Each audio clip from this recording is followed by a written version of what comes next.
Metre থেকে fit, metre square থেকে square feet, metre cube থেকে কিউবিক ফিট, এই ইউনিটগুলো সম্পূর্ণ বেশি পরিমাণ ইউজ হয়। এগুলো সবাইকে জানা থাকা দরকার। আর আমরা যখনই কিন্তু মিটার থেকে যখন ফিটে আসবো তখন কিন্তু আমাদের ইনটু করতে হবে 3.28 দিয়ে। আর যখন আমরা ফিট থেকে যখন মিটার আসবো তখন কিন্তু আমাদের সেটা ডিভাইড করতে হবে 3.28 দিয়ে।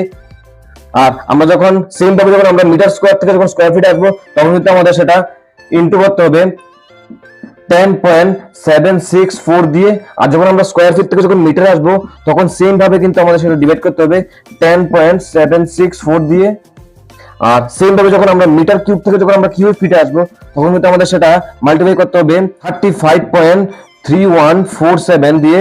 আর যখন আমরা কিউবিক ফিট থেকে যখন মিটার কিউবে আসবো তখন আমরা সেটা ডিভাইড করতে হবে সেটা 35.3147 দিয়ে।